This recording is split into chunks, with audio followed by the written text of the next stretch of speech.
الحمد لله رب العالمين والصلاة والسلام على سيد الأنبياء والمرسلين وعلى آله وصحبه أجمعين أما بعد أعوذ بالله من الشيطان الرجيم بسم الله الرحمن الرحيم يا أيها الذين آمنوا لا تأكلوا أموالكم بينكم بالباطل إلا أن تكون تجارة عن تراض منكم ولا تقتلوا أنفسكم إن الله كان بكم رحيما. معزز سامعین، سورہ نساء کی تفسیر آپ کے سامنے بیان کی جا رہی تھی. اللہ تبارک و تعالی نے سورہ نساء کے اندر بھی بہت سارے مضامین پر گفتگو کی ہے. فرمایا یا ایھا الذین آمنوا لا تأکلوا اموالکم بینکم بالباطل، کہ اے ایمان والو تم ایک دوسرے کے مال کو باطل طریقے سے مت کھاؤ. کوئی آدمی ساتھ میں تجارت کرتا ہے، کسی کے پارٹنرشپ میں بزنس کر رہا ہے، اور ایک آدمی ایک پارٹنر جو ہے وہ بزنس کے پیسوں کو چھپا کر کھا لیتا ہے اور اپنے پارٹنر کو بتاتا نہیں ہے. تو اللہ تبارک و تعالی نے کیا کہا کہ لا تأکلوا اموالکم بینکم بالباطل، کہ تم آپس میں ایک دوسرے کے مال کو باطل طریقے سے مت کھاؤ. اور صرف اس میں تجارت ہی کا مسئلہ نہیں ہے، بلکہ اگر آدمی کمائی کر رہا ہے اور حرام طریقے سے کمائی کر رہا ہے، مثال کے طور پر اب آدمی کیا کر رہا ہے، شراب بیچ رہا ہے، تو یہاں پر کیا ہوا، باطل طریقے سے اس آدمی کا مال کھانا ہوا. جو آدمی شراب لینے آ رہا ہے اس کا مال جو ہے باطل طریقے سے وہ بیچنے والا کھا رہا ہے. شراب اس کو دے رہا ہے، اس میں نقصان ہے، گرچہ وہ آدمی خود سے خرید رہا ہے. اسی طریقے سے سود کا مسئلہ دیکھ لیں. آدمی اگر سود کھا رہا ہے تو دینے والا کون ہے؟ سامنے وہ بخوشی دے رہا ہے لیکن وہ مجبوری میں دے رہا ہے. تو فرمایا گیا کہ یا ایھا الذین آمنوا لا تأکلوا اموالکم بینکم بالباطل الا ان تکون تجارۃ عن تراض منکم، کہ اے ایمان والو تم آپس میں ایک دوسرے کے مال کو باطل طریقے سے، غلط طریقے سے نہ کھانا، الا ان تکون تجارۃ عن تراض منکم. ہاں یہ ایک ہو سکتا ہے، یہ ایک صورت نکال سکتے ہیں کہ اگر خریدنے اور بیچنے والے کے درمیان تجارت میں اگر رضامندی ظاہر ہو جائے تو پھر کوئی مسئلہ نہیں ہے، وہ مال آپ کھا سکتے ہیں. اگر خریدنے والا اور بیچنے والا دونوں باہم راضی ہیں، رضامند ہیں، لیکن اس میں بھی ایک مسئلہ کیا ہے، مفسرین بیان کرتے ہیں کہ اگر خریدنے اور بیچنے والا دونوں راضی ہیں لیکن بیچنے والا حرام چیز بیچ رہا ہے، خریدنے والا اسے سود دے رہا ہے، دونوں راضی ہیں، اس کے باوجود بھی کیا نہیں کھا سکتے، مال کو نہیں استعمال کر سکتے. اللہ نے کہا کہ راضی جب ہو جائیں دونوں، خریدنے والا بھی بیچنے والا بھی، تب جا کر وہ مال حلال ہو جائے گا اور اس مال کو کھا سکتے ہیں. لیکن مفسرین کیا بیان کرتے ہیں کہ اگر آدمی بیچتا ہے اور وہ حرام چیز بیچتا ہے، خریدنے والا اس حرام چیز کو خوشی خوشی خریدتا ہے، لیکن ایسی صورت میں بھی وہ مال کیا ہوگا، حرام ہو جائے گا. آدمی سود دے رہا ہے، وہ خوشی خوشی دے رہا ہے لیکن وہ مجبوری میں دے رہا ہے، تو یہ بھی کیا ہے، یہ بھی حرام ہو جائے گا. اور آگے فرمایا وَلَا تَقْتُلُوا أَنفُسَكُمْ، اور تم اپنے آپس میں ایک دوسرے کو قتل مت کرو. یہاں پر اللہ تبارک و تعالیٰ نے بات کی سود کے تعلق سے، ناحق مال کو کھانے کے تعلق سے، تجارت میں جو ہے باطل طریقے سے مال کو ہڑپنے کے بارے میں اللہ تبارک و تعالیٰ نے بیان کیا.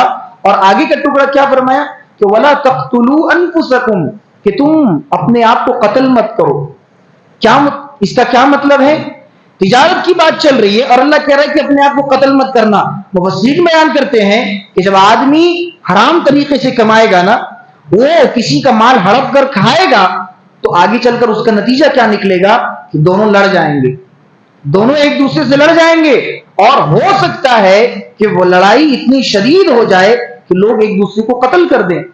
ہوتا ہے نا، جیسے لوگ جوا کھیلتے ہیں تو جو جوا ہارنے والا ہوتا ہے اگر وہ بڑے اماؤنٹ میں اپنا جوا ہار جاتا ہے تو سامنے والے کو قتل کر دیتا ہے، مار دیتا ہے اور مار کر بھاگ جاتا ہے کہ مجھے یہ رقم نہ دینی پڑے اسے.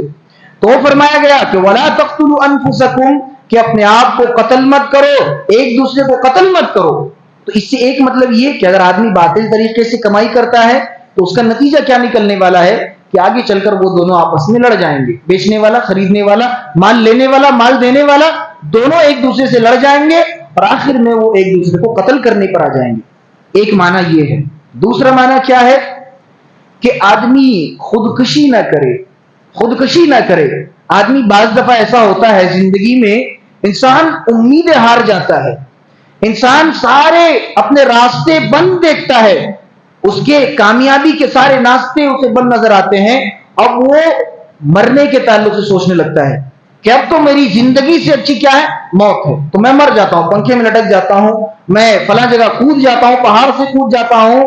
تو اللہ تبارک و تعالیٰ نے اس چیز سے بھی منع فرمایا کہ وَلَا تَقْتُلُوا أَنفُسَكُمْ، اپنے آپ کو قتل نہ کرنا، اپنے آپ کو ہلاک مت کر لینا. چاہے زندگی میں کتنی بھی دشواریاں آ جائے، چاہے زندگی میں کتنی بھی پریشانیاں آ جائے، آدمی اتنا پست ہمتی کا اظہار نہ کرے کہ وہ اپنی جان لینے کے تعلق سے سوچنے لگ جائے. اس چیز کو بیان کرنے کے بعد کہا ان اللہ کان بکم رحیما، اللہ تبارک و تعالیٰ تو ہمیشہ سے تم پر رحم کرنے والا ہے، رحم کرنے والا ہے، مہربان ہے. تم اپنی زندگی سے ہمت ہار جاتے ہو، اپنی زندگی سے امید چھوڑ دیتے ہو، یہ نہیں سوچتے کہ تمہارا رب اللہ ہے. تمہارا رب کون ہے؟ اللہ ہے. اور وہ ہمیشہ سے تمہیں جب سے پیدا کیا اس نے آج تک وہ تمہیں روزی دے رہا ہے، کھلا رہا ہے، پلا رہا ہے، پہنا رہا ہے، وہ میٹھی نیند سلا رہا ہے. ان سب نعمتوں کے باوجود بھی اگر آدمی خودکشی کے بارے میں سوچتا ہے، سوسائڈ کے بارے میں سوچتا ہے، اللہ کہہ رہا ہے کہ ان اللہ کان بکم رحیما، اللہ تبارک و تعالیٰ تو ہمیشہ سے تم پر رحم کرنے والا ہے. تم اپنی زندگی سے کیوں امید ہار رہے ہو؟ تو اس چیز کو بیان کیا. اور آگے کیا فرمایا؟ ان تجتنبوا کبائر ما تنهون عنه نكفر عنكم سیئاتکم وندخلکم مدخلا کریما. بڑی بہترین بات، غور کریں. اللہ تبارک و تعالیٰ فرماتا ہے کہ ان تجتنبوا کبائر، کہ اگر تم، بندوں سے مخاطب ہے اللہ، کہ اگر تم بڑے بڑے گناہوں سے بچ جاتے ہو، اپنے آپ کو بڑے کبائر گناہوں سے بچا لیتے ہو، تو ما تنہون عنہ نکفر عنکم سیئاتکم، تمہارے جتنے چھوٹے چھوٹے گناہ ہیں ہم اس کو خود معاف کر دیں گے. معلوم کیا ہوا کہ آدمی اگر بڑے گناہوں سے بچتا ہے، مثال کے طور پر شرک سے آدمی بچ جاتا ہے. اور اچھا پہلے دیکھ لیتے ہیں کہ کبائر کیا ہے، بڑے گناہ کیا ہے. مفسرین بیان کرتے ہیں کہ ہر وہ گناہ جس پر قرآن حدیث میں وعید آئی ہو وہ بڑے گناہ میں شمار ہوگا، اور ہر وہ گناہ جس پر جہنم کی وعید آئی ہو یا جس پر حد ڈالا گیا ہو، اللہ تبارک و تعالیٰ نے جس پر حد مقرر کر دیا ہے، وہ کیا ہے؟ وہ کبائر گناہ ہے. فرمایا گیا کہ ان تجتنبوا کبائر ما تنہون عنہ نکفر عنکم سیئاتکم، کہ آدمی جب بڑے بڑے گناہوں سے بچتا ہے اللہ تبارک و تعالیٰ اس کے چھوٹے گناہوں کو خود بخود معاف کر دیتا ہے. اس کے عمل کی وجہ سے اس کے چھوٹے چھوٹے گناہوں کو درگزر فرما دیتا ہے. وَنُدْخِلْكُمْ مُدْخَلًا كَرِيمًا، اور اللہ کہتا ہے کہ ہم اسے ایسی جگہ میں داخل کریں گے جو عزت والی جگہ ہے. یعنی کیا مراد ہے؟ جنت. اگر آدمی بڑے گناہوں سے بچ جاتا ہے اللہ تبارک و تعالیٰ اس کے چھوٹے گناہ معاف کر دے گا، اور جب انسان کے چھوٹے گناہ بھی معاف ہو گئے تو اس کے پاس کیا بچا؟ صرف نیکیاں ہی نیکیاں. تو نیکیوں کے بدلے میں اللہ تبارک و تعالیٰ انسان کو بہترین جنت میں داخل کرے گا. یہ اللہ تبارک و تعالیٰ کا وعدہ ہے. اور آگے فرمایا کہ وَلَا تَتَمَنَّوْا مَا فَضَّلَ اللَّهُ بِهِ بَعْضَكُمْ عَلَى بَعْضٍ، کہ تم میں سے کوئی بھی اپنے ساتھی کے مال کو دیکھ کر یا اللہ تبارک و تعالیٰ نے جو نعمتیں سامنے والے کو دی ہیں اس کو دیکھ کر کے یہ تمنا نہ کرے کہ کاش کہ وہ نعمت مجھے بھی مل جاتی. یعنی کیا بتایا گیا کہ آدمی حسد سے بچ جائے. اس آیت کا پس منظر دیکھیے. حضرت ام سلمہ رضی اللہ تعالیٰ عنہ اللہ کے رسول صلی اللہ علیہ وسلم سے آ کر کہتی ہیں کہ اللہ کے رسول، مرد حضرات کے لیے جنگ لڑنا جائز ہے اور ہم عورتوں کے لیے جنگ میں جانا جائز نہیں ہے. تو نیکیوں کے اعتبار سے مرد حضرات زیادہ آگے بڑھ گئے اور ہم پیچھے رہ گئے. تو اللہ تبارک و تعالیٰ نے کہا کہ وَلَا تَتَمَنَّوْا مَا فَضَّلَ اللَّهُ بِهِ بَعْضَكُمْ عَلَى بَعْضٍ، کہ تم ایک دوسرے کے فضل کو دیکھ کر کے جو اللہ تبارک و تعالیٰ نے ان پر کیا ہے اس کو دیکھ کر کے تم جلو نہیں، حسد مت کرو، بلکہ کیا ہے؟ سب کے لیے الگ الگ حصہ ہے. دیکھیے لِلرِّجَالِ نَصِيبٌ مِّمَّا اكْتَسَبُوا، آدمی کے لیے وہی ہے جو وہ عمل کر رہا ہے. مثال کے طور پر آدمی اگر جہاد کر رہا ہے تو اس کا وہ خود کا عمل ہے. وَلِلنِّسَاءِ نَصِيبٌ مِّمَّا اكْتَسَبْنَ، اور اسی طریقے سے عورت کے لیے بھی وہ عمل ہے جو وہ کرتی ہے. اب ضروری نہیں کہ مرد اگر جہاد کر رہے ہیں تو عورت بھی جہاد کرے تبھی اللہ نیکی دے گا، نہیں، نیکی کے اور بھی بہت سارے راستے ہیں. تو مرد جو نیکی کرتا ہے وہ اس کے لیے ہے، عورت جو نیکی کرتی ہے وہ عورت کے لیے ہے. تو اللہ تبارک و تعالی نے کہا کہ دونوں کی نیکیاں ہیں، ضروری نہیں کہ نوعیت ایک ہو سکتا ہے کہ قسمیں الگ الگ ہو، نوعیت الگ الگ ہو، لیکن اللہ تبارک و تعالی کسی کے ساتھ ناانصافی نہیں کرے گا. اس چیز کو بیان کیا اور کہا گیا کہ الرجال قوامون علی النساء بما فضل اللہ بعضهم علی بعض وبما انفقوا من اموالهم. کہا گیا کہ مرد حضرات کو عورتوں پر قوام بنایا، مرد کو کیا بنایا؟ عورتوں پر قوام، حاکم بنایا.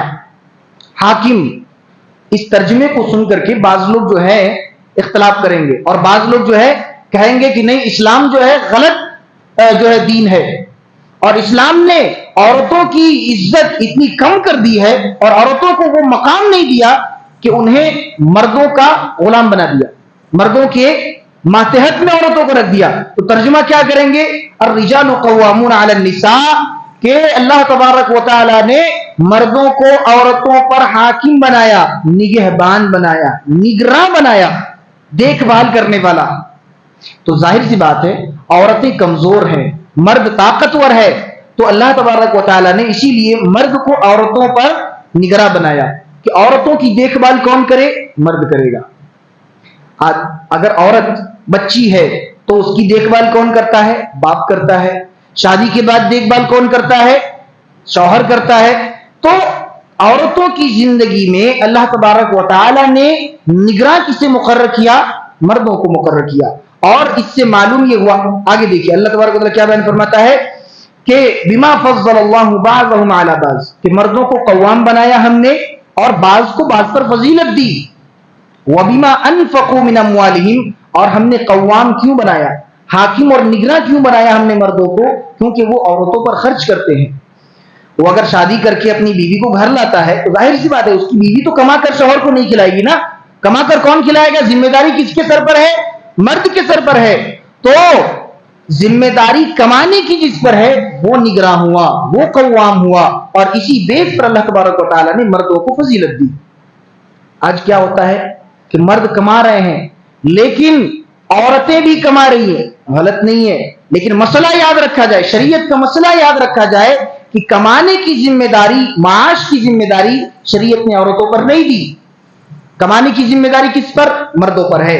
الگ بات یہ ہے کہ اگر عورت کمانا چاہتی ہے کمائے، لیکن غلط طریقے پر نہ جائے، ایسی جگہ پر وہ جاب نہ کرے، ایسی جگہ پر وہ نوکری نہ کرے جہاں پر مرد و زن کا اختلاط ہے، جہاں پر مرد بھی اس کے ساتھ کام کرتے ہیں. تو پھر ایسی صورت میں عورتوں کو کوئی ضرورت نہیں کہ وہ ایسی جگہ پر جاب کرے جہاں پر غیر محرم بھی اس سے اس کا آمنا سامنا ہو، غیر محرم سے اس کی ملاقاتیں ہو.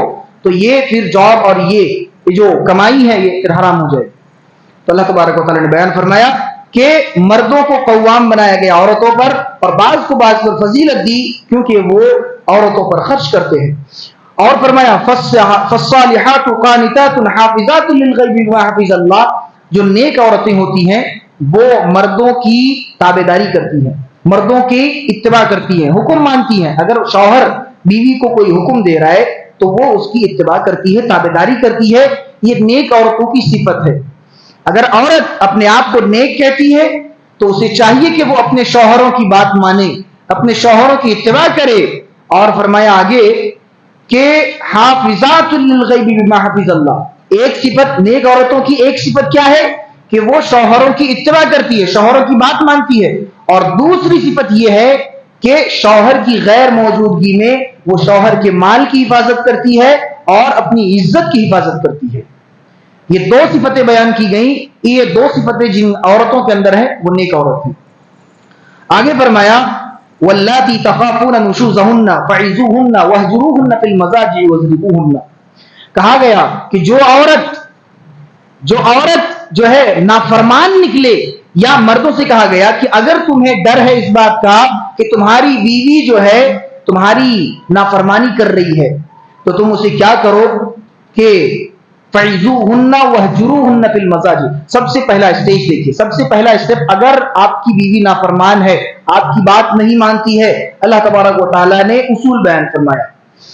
سب سے پہلے فعظوہن، انہیں نصیحت کیا جائے، اپنی بیوی کو سامنے بیٹھا کر کے نصیحت کیا جائے کہ دیکھو میں تمہارا شوہر ہوں، میں کمانے کی ذمہ داری میرے اوپر ہے، میں گھر کا راشن میں لاتا ہوں، اور اللہ تبارک و تعالیٰ نے مجھے جو ہے ذمہ داری دی ہے کہ میں تمہاری دیکھ بھال کروں، لہذا تمہاری بھی یہ ذمہ داری بنتی ہے کہ تم میری عزت کرو، میری بات مانو۔ سب سے پہلا اسٹیج یہ کہ عورت اگر نافرمانی کرے تو مرد کو چاہیے، شوہر کو چاہیے کہ وہ اسے نصیحت کرے۔ اگر نصیحت کرنے پر بھی عورت نہیں مانتی ہے تو وَهْجُرُوهُنَّ فِي الْمَضَاجِعِ، تو انہیں اپنے بستر سے الگ کر دو، عورتوں کو کیا کرو، اپنے بستروں سے الگ کر دو، اور اگر تب بھی نہیں مانتی ہیں تو وَضْرِبُوهُنَّ، تو انہیں مارو۔ مارنے کا مطلب یہ نہیں کہ اب ظالمانہ طور پر پیٹنا شروع کر دیا جائے، نہیں، اگر عورت مثال کے طور پر نافرمانی کرتی بھی ہے تو اللہ کے رسول صلی اللہ علیہ وسلم نے حدیث میں مارنے کا طریقہ کیا بتایا؟ اچھا، مارنا بھی کتنے نمبر پر؟ تیسرے نمبر پر آتا ہے۔ پہلے نصیحت کرنا، پھر بستر الگ کرنا، اور اس کے بعد بھی اگر عورت نہیں مانتی ہے، عورت نافرمانی پر نافرمانی کری چلی جا رہی ہے، تو اللہ تبارک و تعالیٰ نے کہا وَضْرِبُوهُنَّ، انہیں مارو۔ مارنے کا طریقہ کیا ہے؟ پیارے حبیب صلی اللہ علیہ وسلم نے حدیث میں بیان فرمایا کہ عورت اگر نافرمان ہے تو اسے ایسا نہ مارا جائے کہ اس کے جسم پر داغ پڑ جائے، یا ایسا نہ مارا جائے اس کے چہرے پر نہ مارا جائے، چہرے پر مارنے سے منع کیا، اور دوسری چیز کہ اسے ایسا نہ مارا جائے کہ اس کے جسم پر داغ پڑ جائیں، اور اسی طریقے سے مارتے وقت گالی گلوچ نہ کیا جائے۔ آج یہ ساری چیزیں ہو رہی ہے، آدمی اپنی بیوی کو چہرے پر بھی مار رہا ہے، آدمی جو ہے ایسے بیلٹوں سے مارتا ہے، بعض دفعہ سنا گیا کہ بیوی کو ایسا مارا گیا کہ جسم پر داغ پڑ گئے۔ اور اسی طریقے سے گالی گلوچ نہیں کرنا کہ تیرے ماں باپ نے تجھے یہ اخلاق سکھائے، تیرے ماں باپ نے تجھے یہ تربیت دی، اور ایسی گالی گلوچ کرتے کرتے آدمی اپنی بیوی کو مارتا ہے، تو ایسے مار سے منع کیا گیا ہے۔ مارنا کیوں ہے؟ مسئلہ سمجھا جائے، مارنا کیوں ہے؟ تربیت کے لیے، بیوی کی تربیت کے لیے۔ اگر بیوی نافرمان ہے، شوہر کو اللہ رب العالمین قیامت کے دن پوچھے گا کہ تیری بیوی نافرمان تھی، تو نے اپنی بیوی کو سدھارا کیوں نہیں، اپنی بیوی کی تربیت کیوں نہیں کی؟ ہے کہ سوال بنتا ہے کہ نہیں بنتا ہے؟ اللہ تبارک و تعالیٰ سوال کرے گا۔ لہذا فرمایا گیا کہ پہلے نصیحت کیا جائے، پھر بستر الگ کر دیا جائے، اور اس کے بعد شریعت کے دائرے میں رہ کر کے بطور تربیت اسے مارا جائے۔ فَإِنْ أَطَعْنَكُمْ فَلَا تَبْغُوا عَلَيْهِنَّ سَبِيلًا، اور جب عورت تمہاری تابعداری کرنے لگے، فرما برداری کرنے لگے، تو پھر یہ ساری چیزیں مت کرنا، نہ اسے مارنے کے راستے تلاش کرنا، نہ اسے گالی گلوچ کرنے کے راستے تلاش کرنا، بلکہ اگر اطاعت کر رہی ہے، فرما برداری کر رہی ہے، تو تم بھی اس کے ساتھ اچھے سے رہو۔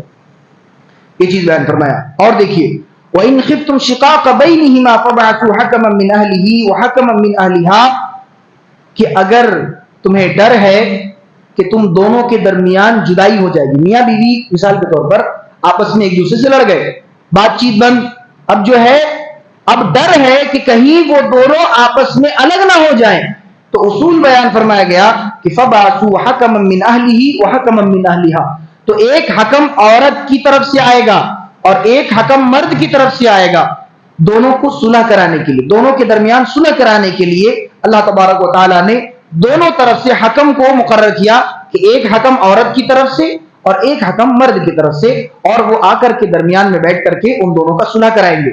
ان یرید اصلاحا یوفق اللہ بینہما، وہ دونوں اگر حکم درست ہیں، ان کا ارادہ اصلاح کرنے کا ہے، تو اللہ تبارک و تعالیٰ ان دونوں کے درمیان، کن کے درمیان؟ میاں بیوی کے درمیان محبت الفت ڈال دے گا، ان کے درمیان موافقت پیدا کر دے گا۔ ان اللہ کان علیما خبیرا، اللہ تبارک و تعالیٰ جاننے والا اور خبر رکھنے والا ہے۔ یہ چیز بیان فرمایا۔ اور دیکھیے فرمایا گیا یا ایھا الذین آمنوا لا تقربوا الصلاۃ وانتم سکارا، طہارت کے مسائل کو بیان کیا گیا کہ نماز آدمی کس حالت میں نہ پڑھے۔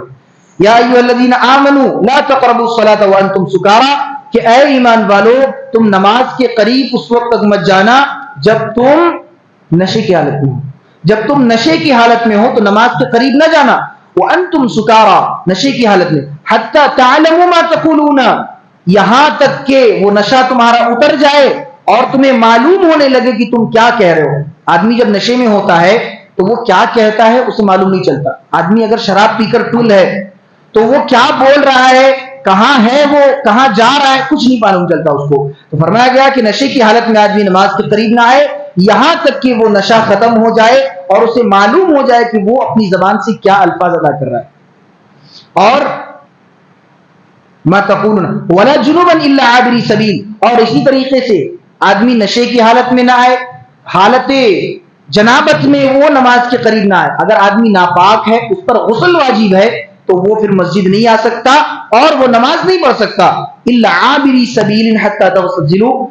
یہ الگ بات ہے کہ آدمی اگر مسجد سے گزرنا چاہتا ہے, کسی کام کی وجہ سے صرف وہ گزرنا چاہتا ہے, تو اس کی اجازت ہے کہ وہ گزر سکتا ہے. کس آدمی کے لیے؟ جو آدمی جس پر غسل واجب ہے. اور کب تک؟ حتی تغتسلوا, یہاں تک کہ وہ غسل نہ کر لے. وَإِن كُنتُم مَرْضَىٰ أَوْ عَلَىٰ سَفَرٍ أَوْ جَاءَ أَحَدٌ مِّنكُم مِّنَ الْغَائِطِ. اور اسی طریقے سے اگر تم میں سے کوئی بیمار ہے, او علی سفرین, یا کوئی سفر میں ہے, اور او لامستم النساء احد منکم من الغائط او لامستم النساء, یا کوئی قضاء حاجت سے آ رہا ہے, او لامستم النساء, یا اپنی بیوی سے مباشرت کرتا ہے, فلم تجدوا ماء, اب اسے نماز کی ضرورت پڑ گئی. یہ سارے کام کیا ہیں؟ آدمی بیمار ہے, پانی چھوئے گا, وہ بیماری اور بڑھ جائے گی, ہو سکتا ہے کہ جان کا خطرہ ہے, مر جائے. اور علی سفر, پانی موجود نہیں ہے, میسر نہیں ہے, سفر میں اگر ہے تو. او جاء احد منکم من الغائط, اور وہ یا پیشاب کر کے آیا یا پاخانہ کر کے آیا, قضاء حاجت سے فارغ ہو کر کے آیا ہے اور پانی میسر نہیں ہے. او لامستم النساء, یا اپنی بیوی سے مباشرت کر کے آیا ہے اور اسے اب نماز پڑھنی ہے, اب پانی اس کے پاس نہیں ہے, پانی میسر نہیں ہے, تو کیا کیا جائے؟ فلم تجدوا ماء فتیمموا صعیدا طیبا, اگر پانی موجود نہ ہے تو پاک مٹی کو لے کر کے وہ اپنے چہرے پر اور اپنے ہاتھوں پر وہ مل لے, یعنی تیمم کر لے, وہ غسل کا بدل ہو جائے گا. آدمی کو غسل کرنا ہے, پانی موجود نہیں ہے, وہ صرف مٹی سے تیمم کر لے گا تو وہ پاک ہو جائے گا, وہ نماز پڑھنے کے لائق ہو جائے گا. تو یہ چیز اللہ تبارک و تعالیٰ نے بیان فرمائی. اور اسی طریقے سے شرک کے تعلق سے فرمایا کہ ان اللہ لا یغفر ان یشرک بہ ویغفر ما دون ذلک لمن یشاء, کہ اللہ تبارک و تعالی شرک کو معاف نہیں کرتا. وَيَغْفِرُ مَا دُونَ ذَلِكَ لِمَن يَشَاءُ, شرک کے علاوہ دیگر جتنے گناہ ہیں معاف کر دے گا. کب؟ مرنے کے بعد. آدمی جب مر جاتا ہے, زندگی میں تو اگر وہ توبہ کرتا ہے تو اللہ اسے شرک بھی معاف کر دیتا ہے, کتنے بھی بڑے گناہ کر لے اللہ تبارک و تعالیٰ اس کو معاف کر دیتا ہے. تو آدمی اگر شرک کرے اور اسی حالت میں وہ مر جائے, اس کی موت واقع ہو جائے, تو اللہ تبارک و تعالیٰ بغیر معافی کے شرک کو معاف نہیں کرتا, بغیر توبہ کے شرک کو معاف نہیں کرتا. اس کے علاوہ دیگر جو گناہ ہیں اگر اللہ چاہے تو اسے معاف کر سکتا ہے. تو یہ چیز بیان فرمایا. اس سے معلوم یہ ہوا کہ شرک جو ہے بہت سنگین گناہ ہے اور بہت خطرناک گناہ ہے. ایک اور آیت دیکھتے ہیں, اس کے بعد بات ختم کیا جائے. فرمایا یا ایھا الذین آمنوا اطیعوا اللہ واطیعوا الرسول واولی الامر منکم. اسلام کی جو دلیلیں ہیں وہ کہاں سے آتی ہیں؟ کتاب سے, سنت سے, یعنی قرآن سے اور حدیث سے. اس کے علاوہ جو ہم اور آپ دلیل نکالتے ہیں کہ فلاں بابا نے یہ کہا, فلاں بابا نے یہ دعا سکھلائی ہے نا, یا فلاں آدمی نے ہمیں یہ طریقہ بتایا, تو وہ طریقے کیا ہیں؟ غلط. اللہ تبارک و تعالیٰ نے بیان فرمایا یا ایھا الذین آمنوا اطیعوا اللہ واطیعوا الرسول, اللہ کی اطاعت کرو, رسول کی اطاعت کرو. وَأُولِي الْأَمْرِ مِنْكُمْ, اور ان دونوں کے علاوہ جو تمہارا حاکم تمہیں بتائے, جو تمہارا سربراہ, تمہارا لیڈر جو تمہیں بتائے, اور وہ بات بھی کیا؟ قرآن و حدیث کی روشنی میں ہونی چاہیے. اگر قرآن و حدیث کی روشنی میں ایک حاکم بات نہیں کرتا ہے, اس کی بات بھی نہیں مانی جائے گی. اور جب کبھی فَإِن تَنَازَعْتُمْ فِي شَيْءٍ, جب کبھی کسی مسئلے میں تم پھنس جاؤ, کسی مسئلے میں اختلاف آ جائے, فی شیء فردوہ الی اللہ والرسول, تو حاکم کی بات نہیں مانی جائے گی, لیڈر کی بات نہیں مانی جائے گی, سردار کی بات نہیں مانی جائے گی, کسی بھی بابے کی بات نہیں مانی جائے گی. کیا کرنا پڑے گا؟ فردوہ الی اللہ والرسول, تو اپنے اس مسئلے کو تم اللہ اور اس کے رسول کی طرف لے آؤ, اور دیکھو کہ مسئلے کو اللہ نے قرآن میں کیا بیان فرمایا اور رسول اللہ صلی اللہ علیہ وسلم نے حدیث میں کیا بیان فرمایا. یہ چیز ہے. تو فردوہ الی اللہ والرسول ان کنتم تؤمنون باللہ والیوم الآخر, اگر تم اللہ پر ایمان لاتے ہو اور یوم آخرت پر ایمان لاتے ہو تو تم کیا کرو گے؟ اپنی دلیلیں, اپنے مسئلے اور اپنے اشکالات کو کہاں پر حل کرو گے؟ قرآن و حدیث میں. ان کے علاوہ دوسرا اور کوئی راستہ نہیں. ذالک خیر واحسن تأویلا, اور یہی بہتر ہے اور اس کا انجام بھی بہتر ہونے والا ہے. تو اللہ تبارک و تعالیٰ نے ان سب چیزوں کو سورہ نساء کے اندر بیان فرمایا, اور بھی مزید بہت ساری باتیں اللہ تبارک و تعالیٰ نے بیان فرمائی. انشاءاللہ مزید باتیں آگے آتی رہیں گی. اللہ تبارک و تعالیٰ سے دعا ہے کہ اللہ ہم تمام لوگوں کو کہی سنی باتوں کو سمجھنے اور ان پر صحیح عمل کرنے کی توفیق عطا فرما. آمین. سبحانک اللہم و بحمدک اشہد ان لا الہ الا انت استغفرک و اتوب الیک.